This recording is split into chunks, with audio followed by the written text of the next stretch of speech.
I can only imagine what this is. This is absolutely disgusting. In my previous video, I started working on this lovely 300-year-old table. As you can see, there is still a long way to go. Let's see if I can finish it. Hello beautiful people and welcome to another video. The part 1 to this video is in the description if you haven't seen it. Grab a drink, relax and enjoy. These are the two pieces that I worked on in my previous video, and the glue has had plenty of time to dry, so I'm going to take the clamps off and finish working on these. I hope that where you are the weather is a bit nicer, because in England it's been absolutely dreadful. And it's super cold. This one still needs one more repair over here. I just wasn't able to glue all of it at the same time because it was just too complex. The repair has worked very nicely and I just need to fix this bit now. I don't know if you can see this, but I'm able to squeeze this a little bit so there is some movement, but this gap is quite large and I don't want to clamp it to a point that it will crack somewhere else, so I'm going to insert a piece of veneer just to close the gap.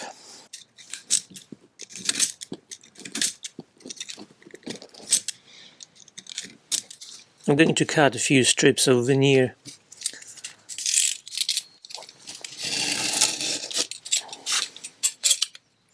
I hope you enjoyed the first part of this video, and this is the first time I'm actually making a two-part video, simply because there was too much footage and too much time to complete this project and I didn't want you to wait a month. There is some fairly complex repairs in this video and quite a few of them, but also some things I haven't done before, and I'm sure you will enjoy it because that was pretty disgusting.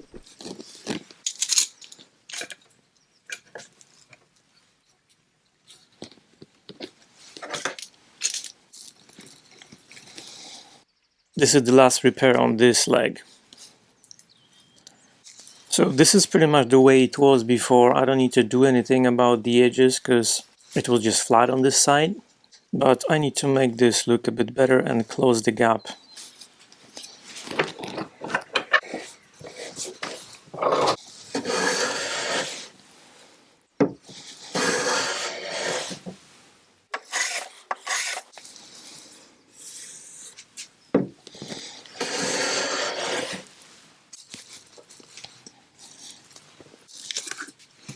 I'm going to put some wood filler in this gap and in all the damage, and I think I'm just going to find a piece of old veneer and cover this edge, and this will make up for the little bit of wood that I've taken off with my plane, but it will also make it look nice and vintage. By the way, thank you for all your comments and suggestions as far as what's best to do for this table, as far as keeping it looking old, so I hope you're pleased with the choices I've made.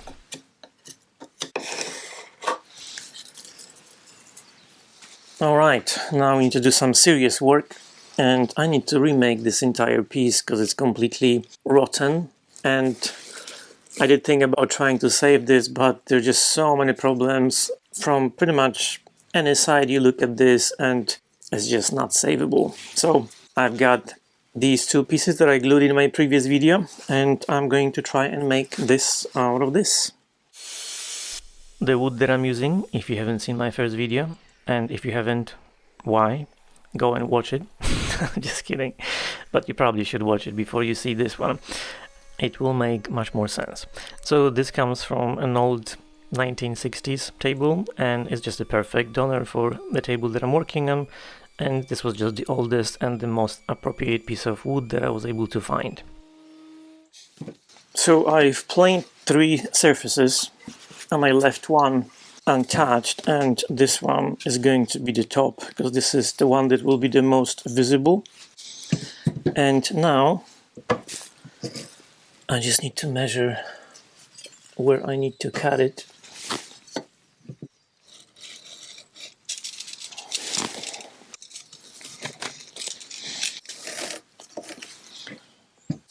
I'm going to cut this a bit bigger than I need to, and then I'll just plane it to size because I'll have some marks on this side, so this way it will look perfect. Because I'm a professional, as you probably know by now.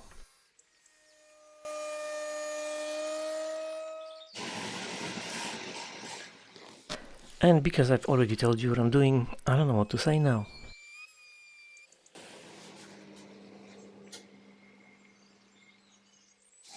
Alright, so I cut this to size, so it's the same height and width as this one. And now I basically need to transfer all these little notches and holes and decorative motifs onto the new piece. And Bob's your uncle.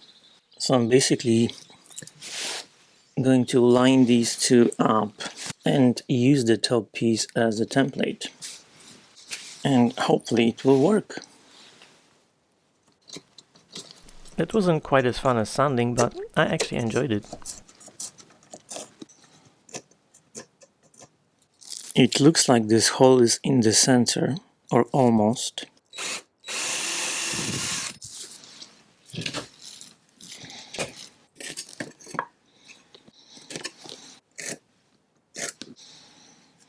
My miter saw has a trenching feature, which basically means that I can set a certain depth and cut out notch thingies. Like so.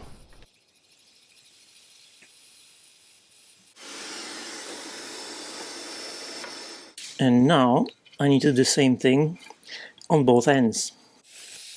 Because I'm not very bright, I was using a sacrificial fence that wasn't big enough, so I actually had to turn the piece I was cutting around to make sure it was actually flat. But then I found a bigger one and it was all good. I actually found a bigger piece of wood, so I won't need to turn this around and I can make it perfectly flat in one go. And now I've just adjusted the height and I'm going to cut out this bit. And Bob's your uncle. See, I'm not just a pretty face. And I'll let you watch this because it's pretty satisfying.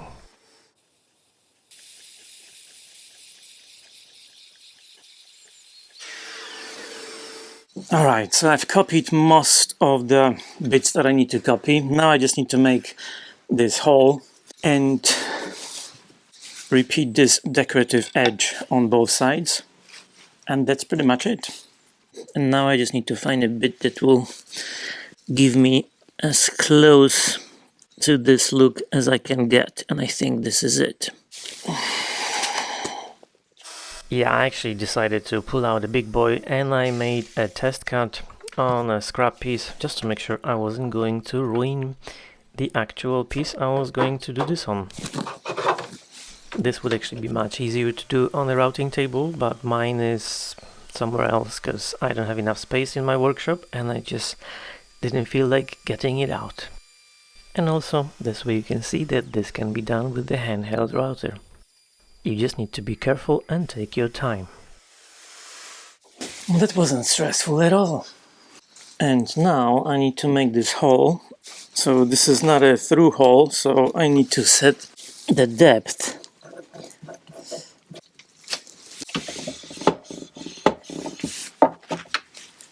And because the gate leg thingy is going to use this hole as a pivot point, it needs to be straight, so that's why I'm using my drill press. But also because it's fun to use and I don't get to use it very often. Plus, it's got a laser. And who doesn't like lasers? And would you look at that? It almost looks like I know what I'm doing. This is just so the assembly is a bit easier, and that's how the original was done anyway.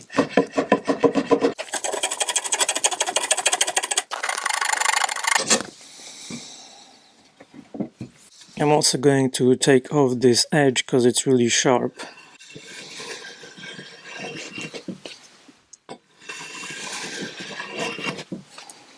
Unfortunately, this is completely rotten and there's nothing I can do about it because part of it is missing and the rest of it is just in a terrible state, so I need to make a brand new one. There is also some damage on the back, but I think I'm gonna leave this because otherwise I would need to replace the whole table So I think I'm just gonna cut this off right here and leave the rest of it.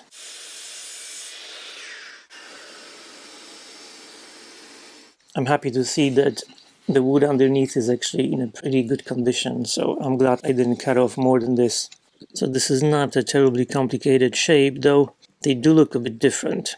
I guess that just gives me some wiggle room because they don't need to be identical. But before I do, I need a piece of wood that's probably twice as thick as this to make it from.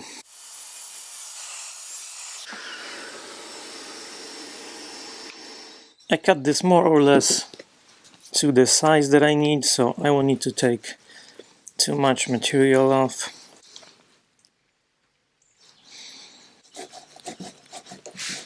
This is just one of many pieces with woodworm damage, so I cleaned it with a wire brush and I applied some epoxy putty. And that's because there were just so many bits that needed some sort of work and I didn't want to replace the entire table. I'm just going to let this dry and then I'll sand it just to make sure this is the shape it's supposed to be.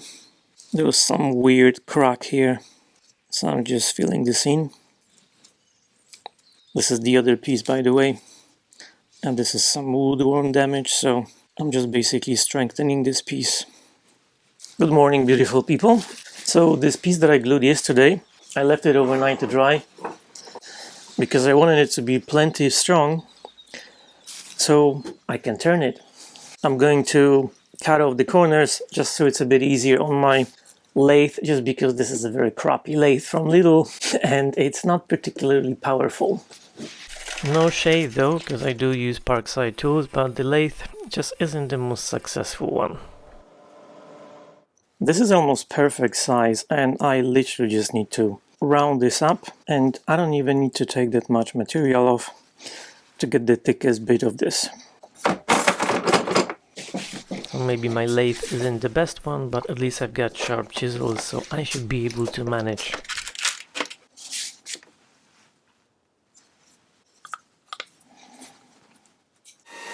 I haven't done a lot of turning, but it's actually pretty fun and I enjoy doing it.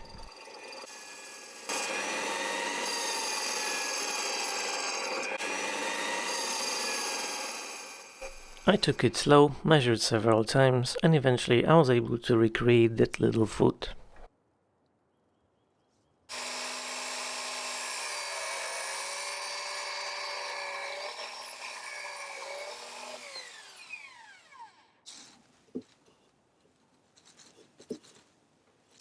I just need to extend this a little bit because it's not long enough. And Bob is your uncle.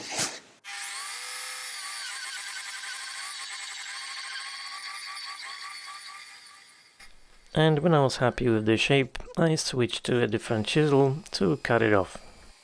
Or at least mostly, because I didn't want to hurt myself.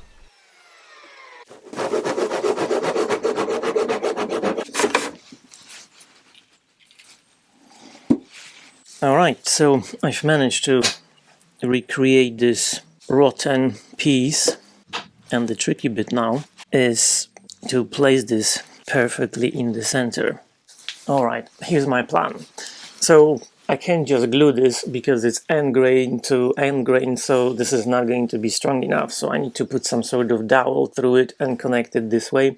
I'm going to make a small hole through it and then I'll make it bigger, stick a dowel in it, and then I'll know exactly where to drill it in this bit so they line up perfectly. Sounds like a plan to me. And not sure if you can see it, but there's not a whole lot of wood that I can drill into because there's a notch cut out. So I couldn't go very deep, but I found a fairly thick dowel and I made it very tight. Perfect.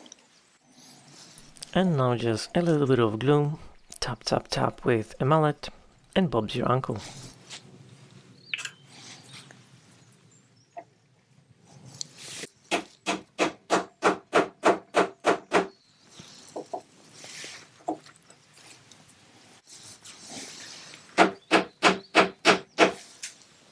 And because I have this tiny hole, the glue is able to squeeze out, so there's no pressure building up.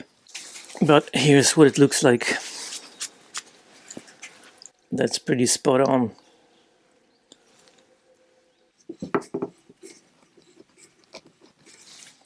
There's a bit of movement, so I need to take it apart, and I'm going to glue this.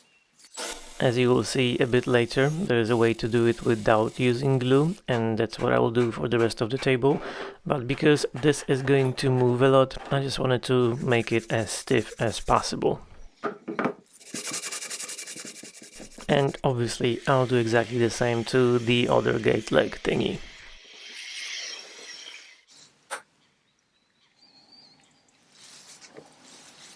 I'm going to use hide glue to put this together because this is just more appropriate for the age of this. And this is the sort of glue that would have been used if they did use glue.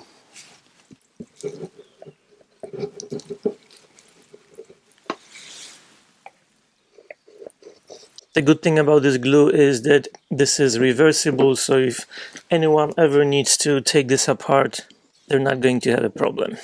Unless obviously they can figure out that it's hide glue, then they will have a problem. So I'm basically just adding hide glue on top of the dowel that I'm going to put through these holes. And surprise, surprise, if you don't know that, it's called hide glue because it's made from animal hides. That's probably why it's Mando's favorite glue. He likes the smell.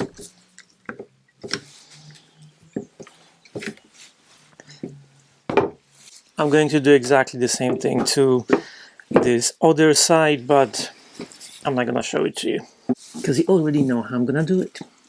So I won't show you that, but I will show you something else that I think you might like. If you have as many tools as I do, you probably find yourself using some of them more often than others. There's just something about the tool that makes you want to use it more often than another tool that basically does the same job. Fanatic NEX S2 Pro is one of those tools. I love when a tool is well designed, and Fanatic obviously put a lot of effort into designing this product. You can even see that you can charge this from the outside when the tool is in the box, which is super useful. Look at this. Not only you've got 20 bits that come with this tool, you've got a separate storage for the charging cable and storage for extra bits, whatever you want to put in there. The screwdriver has a very nice weight to it and 7 adjustable torque settings. The torque is just perfect for most of the jobs that you would want to do around the house, and honestly most of the jobs that I would want to do in my workshop. Fanatic NEX S2 Pro comes with this super useful 90-degree attachment, which is magnetized as well. And this allows you to get into places you normally would really struggle to get into. And with its precision torque control, you can use it to work on small electronic devices without worrying about stripping the heads of those screws, as well as on some bigger jobs. As you probably know, Christmas is coming, and this is an absolutely perfect gift for someone who's into DIY, but to be honest, pretty much for anyone, because there's always something to do around the house that requires a screwdriver, whether it's putting together a piece of furniture or just making small repairs. I'll have a discount code for you in the description, so you can give this a try yourself, or you can give this to a friend or family, because Christmas is coming and we all need good gift ideas. Thank you to Fanatic for sponsoring this video, and I encourage you to give this a try yourself, because this is simply one of those tools that is super handy to have around the house and you will not regret buying this. See, I told you. Cool stuff, isn't it? Talking about cool stuff, let's do some more repairs. I just realized that there's some damage here, so I'm going to try and pull this out and glue this together.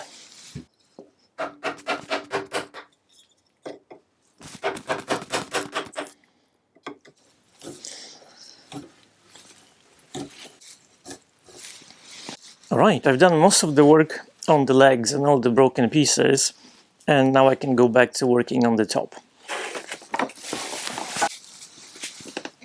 The main issue left with the tabletop is that I will need to address this, because there is really nowhere to attach the hinges to. There's a lot of damage, so I think I just need to cut out this area and replace it with a piece of healthy wood so I can actually screw something into it. Because this tabletop isn't very thick, I think I'm going to just close this by gluing a piece of wood into this area and attach the hinges on top, which will give me more thickness to put the screw in and basically make a stronger connection, if it makes sense. I just want to have as much of the wood as I can to put the screw in to make it last. So this is actually a solid board, it's not plywood. And it's an old piece and it looks like it's about the right thickness.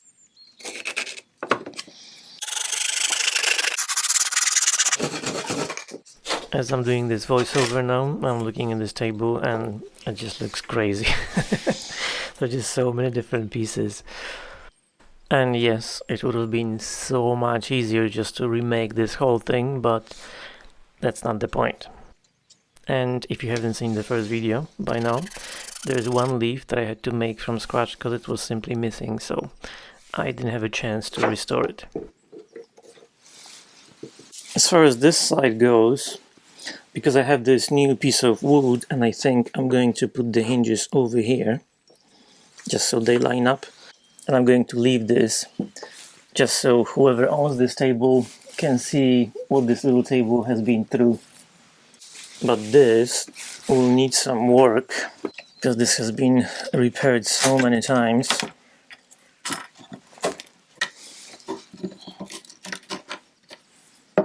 There's just been so many little pieces glued on over the years. And I think I'm going to route this whole area out and replace it with a healthy piece of wood. And I think I've got an idea how to do this. And this particular leaf actually looks like a piece of driftwood or something you would find in the museum. It was just in such a state. But I guess I like a challenge. For a change, I'm not going to tell you what I'm doing. I'll let you just watch this and try to figure out what this is.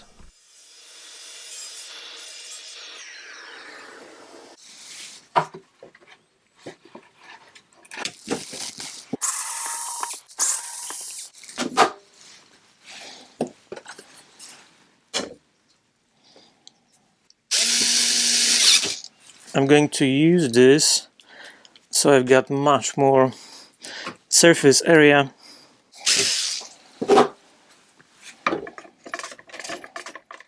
And if you haven't figured it out by now, I basically just made a template thingy so I can route out this damaged bit and replace it with a piece of wood.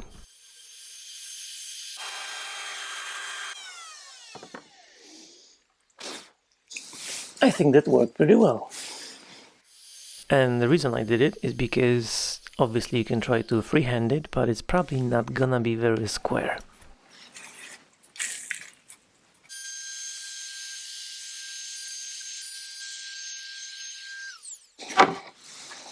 And when I was done with the first one, I did exactly the same thing on the other side of the table, and then I used my bandsaw to slice this piece of wood and use it as a replacement for the bits that I just removed.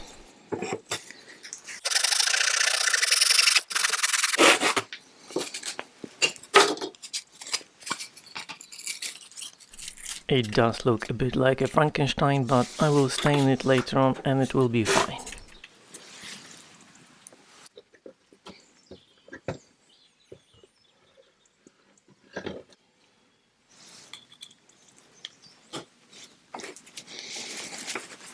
Because it's cold, this glue is solidifying really quickly, so I don't have much time, and that's why sometimes I choose not to work with it.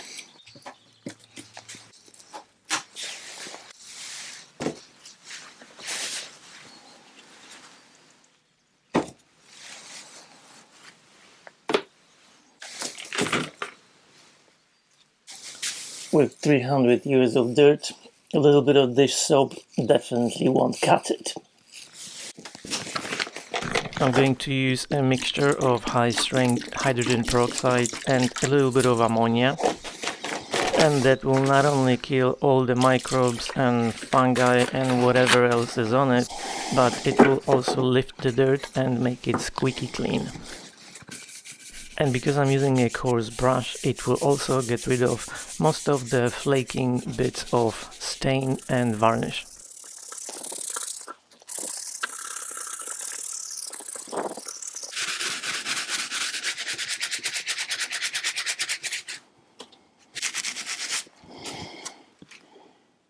Look at this. This is hydrogen peroxide killing all the microbes and foaming because of the dirt.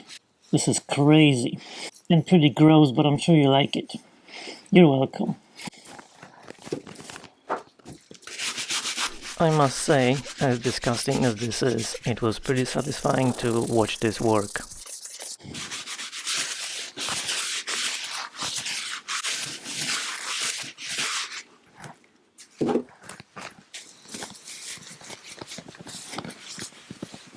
And obviously I did this to every single piece of the table, and I'm not gonna show you all of it, but you've got the idea.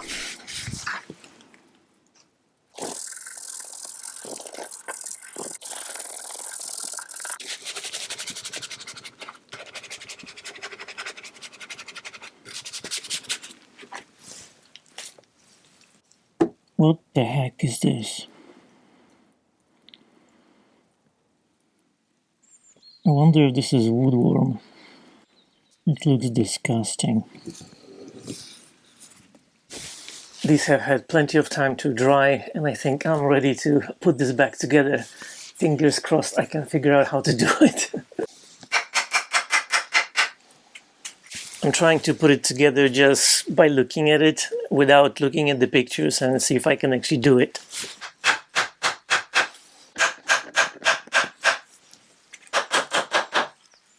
So this is where the main repair was done, because I replaced this entire piece, plus this little foot.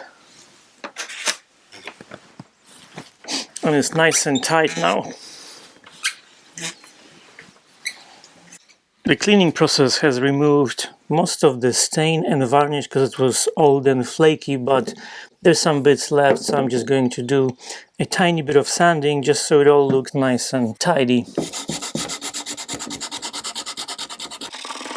As always, I just wanted to give a quick shout out to all the channel members. You guys are the best, and thanks to everyone for watching my videos, commenting and liking, because that helps me a lot. And if you haven't subscribed yet, it's completely free, and hit the notification button, so this way when I post a new video, YouTube will let you know. Also, if you enjoy my content and you want to support what I do, you can find all the links in the description. Thank you. I did a lot of sanding by hand because I didn't want to overdo it. I wanted to preserve as much of the character as possible, but also make it nice and clean.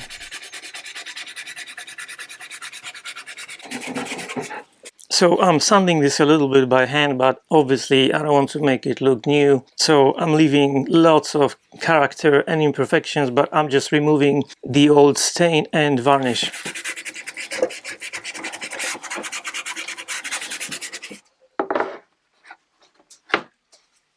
As I mentioned before, the bottom looked like a Frankenstein, so I gave it a light sanding and I will stain it later on, but now I need to do some repairs on the other side.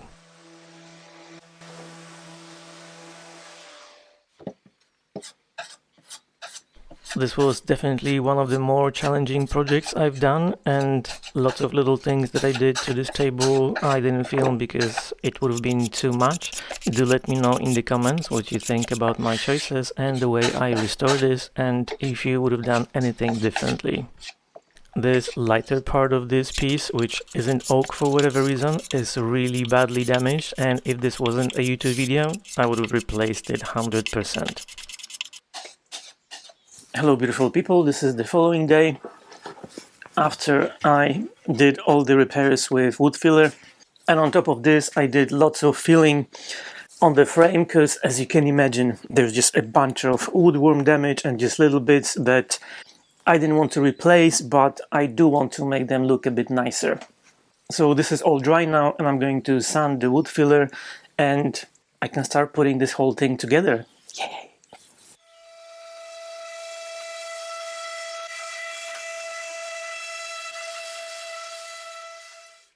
Because this edge is going to be visible when the leaf is down, so I'm going to put a piece of veneer on it to cover it. I just want to re-emphasize that some of the repairs that I'm making, I'm basically making them to show you that it can be saved and it can be done, but probably many people would just replace those parts completely.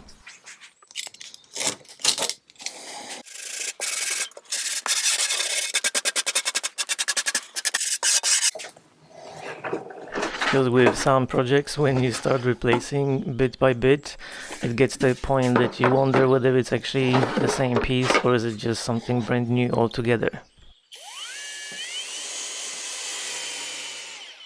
I'm attaching the hinges for now because I want to make sure that everything works properly, but I'll remove them later on and I'll stain it off camera.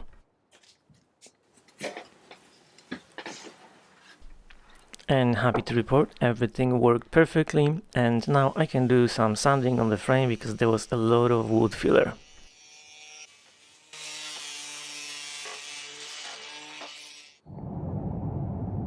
And after a quick trip to a local B&Q, I was able to start putting this whole table together. Alright, let's put this thing together. I need to put this one in before I do anything because I won't be able to do it once this is all attached.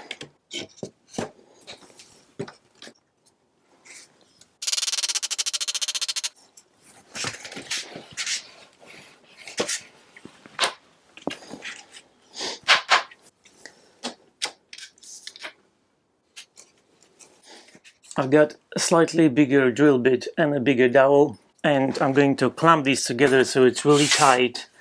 And because I'm going to put a bigger dowel in it, this should hold it and make it tight without actually putting any glue in it, just as it was done originally.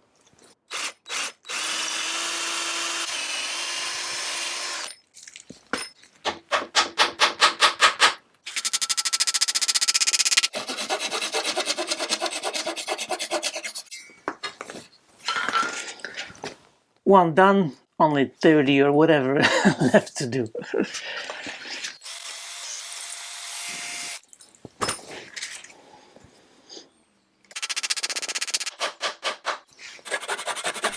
I'm happy to report that this actually worked very well and it was super tight, there was no movement whatsoever, and I had never done this before, so I was very happy with the result.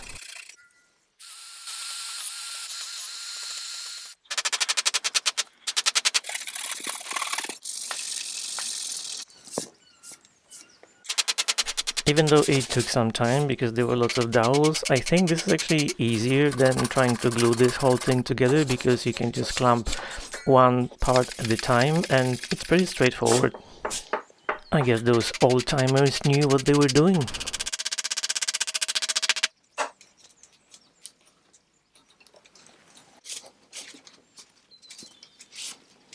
Alright, I've got this whole thing put together and now I can attach this other gate, I think that's what you call it. Or I guess gate leg. So I'm not going to use nails because we've got screws these days and this is just easier and probably stronger.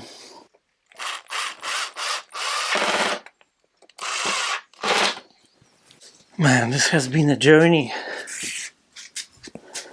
But it looks like the gate leg table is gating. A bit squeaky because it's really tight, but that's how I wanted to make it, so it's not all wobbly, but I can add a bit of wax if needed. So the table is gating, but let's see if it's folding. Yes, I do realize that this tabletop isn't perfectly flat, but you know, that's I guess the beauty of a 300-year-old table. I can't just put it through a planer because there wouldn't be much left of it. Surprise, surprise, it works! I knew that it was gonna be very tricky to get the color right and even because there are different types of wood and some of it is new, some of it is old. So I decided to seal the whole thing to give myself the best chance of getting it right.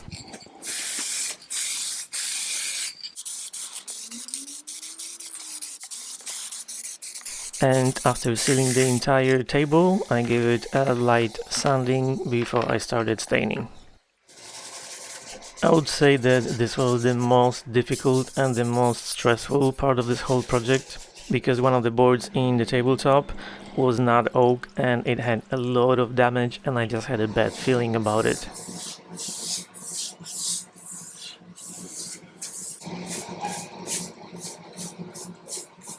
As you can see, the stain isn't really soaking in as it would normally, because I sealed it, so it kind of stays on top partially, and this just allows you to get a more even finish.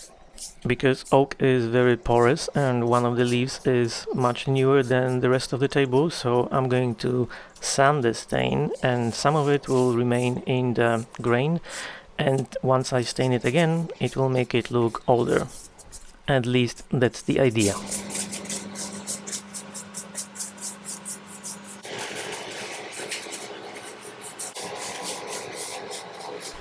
I was very pleased with the base and the brand new piece that I put in. I was able to color match it really well, so I was very happy.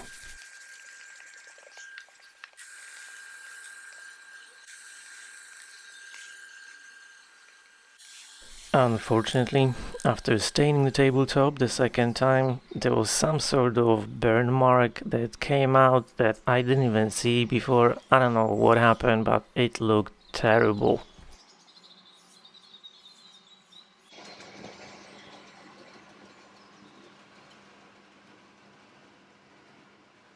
And here it is. Yeah, I was not very happy about that. Surprise, surprise. Surprise, surprise. Yeah, that's definitely not one of those surprises that you want, but things happen and it's all about finding solutions and fixing problems, so that's what I did.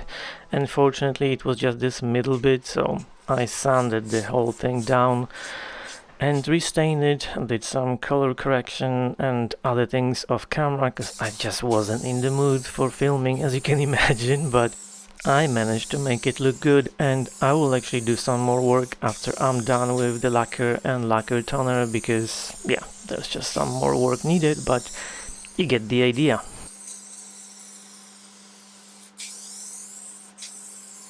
Anyhow, thank you for coming on this journey with me. It certainly has been a journey. I hope you enjoyed the video and part 1 as well. Give me a like and a comment if you liked it. Subscribe for more videos like this, and thank you to Fanatic for sponsoring this video, and check out the link in the description because you'll definitely like this little and powerful screwdriver. Enjoy the final results and see you in the next video.